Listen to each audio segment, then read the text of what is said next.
Right message, right communication, country inside news. नमस्कार, country inside news देख रहे हैं आप। एक बड़ी राजनीतिक हलचल जिसने अग्निवीर जैसे संवेदनशील मुद्दे को भी दबा दिया। हम बात कर रहे हैं महाराष्ट्र में होने वाले विधायकों के उलटफेर या जो वहाँ पे सरकार की जो अभी स्थिति बन रही है, जिसके बाद से नेशनल मीडिया में हर तरफ बस यही चर्चा है कि क्या महाराष्ट्र सरकार गिरने वाली है। हम बात करेंगे, हमारे संपादक हमारे साथ मौजूद है, उनसे कि क्या मामला है, किस तरह उसे देखते हैं, आखिर महाराष्ट्र में राजनीति इस मुकाम पे कैसे पहुंच पाई है, इस राह पे कैसे पहुंच पाई है, इसको बारे में हम विस्तार से समझाएंगे हमारे संपादक। देखिए सनी, सबसे पहली बात इसमें क्या है ना कि जिस दिन से महाराष्ट्र में महा विकास आघाड़ी की सरकार बनी, कांग्रेस, शरद पवार की एनसीपी और शिवसेना, इसके जो सत्ता में तो ये तीनों दल मिलकर आ गए, लेकिन इन तीनों दलों के विधायक कहीं ना कहीं अपने शीर्ष नेता से नाराज उसी दिन से चल रहे थे। उसका आपको देखने को मिला, टेलर देखने को मिला। जो राज्यसभा का चुनाव हुआ उसमें टेलर देखने को मिला। उसमें शिवसेना और एनसीपी की बड़ी हार हुई। एक प्रत्याशी जीत गए, बीजेपी के ज़्यादा प्रत्याशी जीत गए। रहा सहा कसर जो था सनी, वह विधान परिषद चुनाव में देखने को मिला। बड़ी जीत हुई भारतीय जनता पार्टी के वहाँ। क्रॉस वोटिंग शिवसेना के विधायकों ने किया और एनसीपी के विधायकों ने और एक दो कांग्रेस के विधायकों ने भी क्रॉस वोटिंग किया। जब वोटिंग हो गया तो तीनों दल के जो शीर्ष नेतृत्व थे, शिवसेना के उद्धव ठाकरे, एनसीपी के शरद पवार, कांग्रेस के जो वहाँ शीर्ष नेतृत्व हैं अशोक चौहान से लेकर जो वहाँ के अध्यक्ष हैं, सभी इस पर मंथन करने लगे कि आखिर ये हुआ कैसे। तभी पता चला, आज सुबह पता चला कि एकनाथ शिंदे जो एक ऑटो ड्राइवर से लेकर आज 4 बार एमएलए रहे और बिल्कुल काफ़ी पुराने नेता है, बाला साहब ठाकरे के एकदम शुरुआती समय से ही साथ बने हुए हैं। वह 30 एमएलए लेकर सूरत में किसी होटल में ठहरे हुए हैं। होटल का नाम लिव मेरिडियन बताया जा रहा है। उसके बाद पता चला कि 2 और विधायक, निर्दलीय विधायक उनके पास पहुंच गए। तो जहाँ तक सनी यह जो नेतृत्व है ना, बाला साहब के नाम पे, बाला साहब महाराष्ट्र में रहते थे और अयोध्या अपने पंजाब कांपता था। वह बाला साहब के बेटा उद्धव ठाकरे मुख्यमंत्री हैं और उनका सहयोगी मंत्री, पीएसजी मंत्री वहाँ है एकनाथ शिंदे। 30 एमएलए को, विधायक दल के नेता भी हैं, 30 एमएलए को लेकर और पहुँच जाते हैं सूरत और मुख्यमंत्री को पता नहीं रहता है, ना मुख्यमंत्री के इंटेलिजेंस को पता रहता है। तो इसके पीछे क्या कारण है? जैसे यहाँ पे जैसे बाहर देखने को मिलता है, बिहार की राजनीति की बात करें तो जैसे आपने विधान परिषद में कहा कि क्रॉस वोटिंग के द्वारा, तो बिहार में स्थिति है कि एनडीए की सहयोगी दल जो जदयू है वो समर्थन नहीं करती, लेकिन वहाँ पे तो उल्टा है। जो उनकी शिवसेना पार्टी है, शिवसेना के अंदर ही फूट है। काफ़ी करीबी माने जाते हैं उद्धव ठाकरे के और वो शिवसेना को लेकर काफ़ी समर्पित भी रहे हैं बाला ठाकरे के समय से। तो फिर ये क्या मामला है? इसमें क्या बीजेपी का हाथ है? जैसे ऑपरेशन लोटस सामने आ रहा है कि जहाँ पे भी सरकार नहीं है बीजेपी चाहती है कि कैसे भी तोड़ मरोड़ करके सरकार बना ले, तो इसमें किसकी सफलता मानी जाएगी? क्या वो पार्टी के अंदर की, शिवसेना की पार्टी के अंदर की कला है या बीजेपी की सफलता है? या बीजेपी की सफलता तो निश्चित रूप से है सनी, लेकिन बीजेपी इस बार पर्दे के पीछे है। पिछला बार बीजेपी का जीव जल चुका है अपने भोजपुरी भाषा में, तो इस बार वो चाय भी फूक फूक कर पीना चाहती है।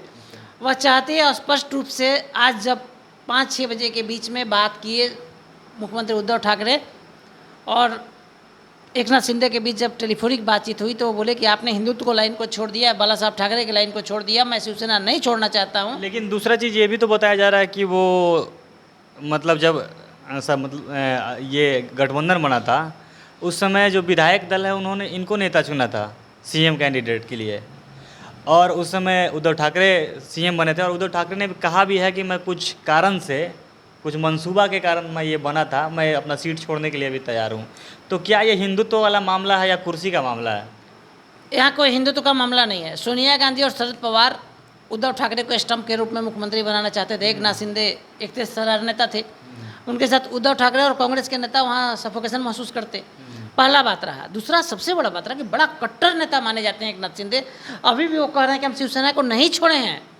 अगर उद्धव ठाकरे घोषित कर देते हैं कि हम गठबंधन को ख़त्म कर रहे हैं कांग्रेस के साथ, जो सॉफ्ट हिंदुत्व की धारा पे चल रहे हैं, उसको अगर हार्ड कोर हिंदुत्व कर देते हैं तो एकनाथ शिंदे अभी भी उनके से मिलने को तैयार बैठे हुए हैं।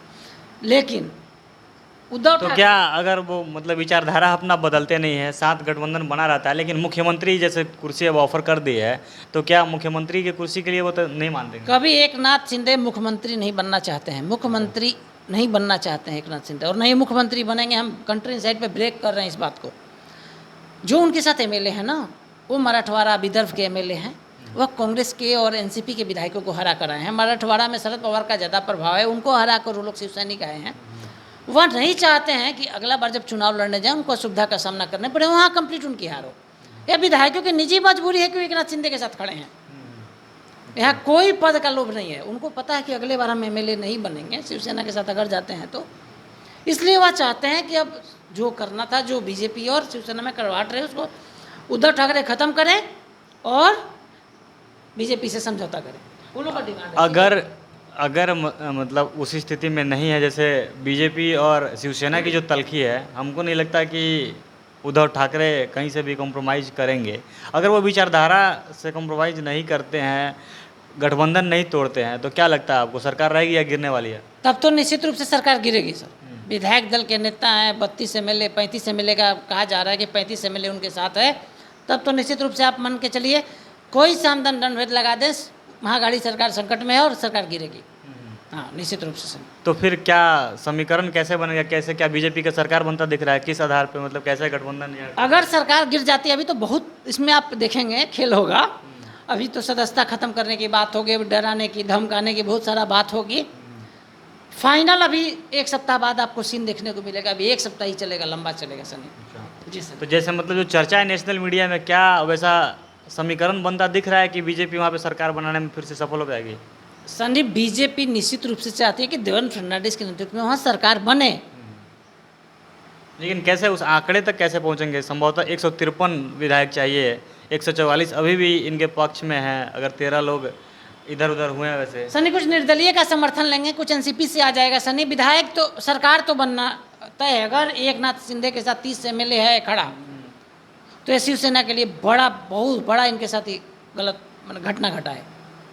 और निश्चित रूप से अगर 30 हैं तो वहाँ पे समझिए कि सरकार बनने से रही, बीजेपी सरकार बना ले जाएगी। तो क्या लगता है, अगर एक नाथ शिंदे पार्टी से अलग होते हैं तो क्या बीजेपी में विलय कर जाएंगे या कुछ नया बनाते हैं? अलग हार्डकोर शिवसेना बनाएंगे वो, जो हिंदुत्व के, मतलब शिवसेना बढ़ती दिखेगी?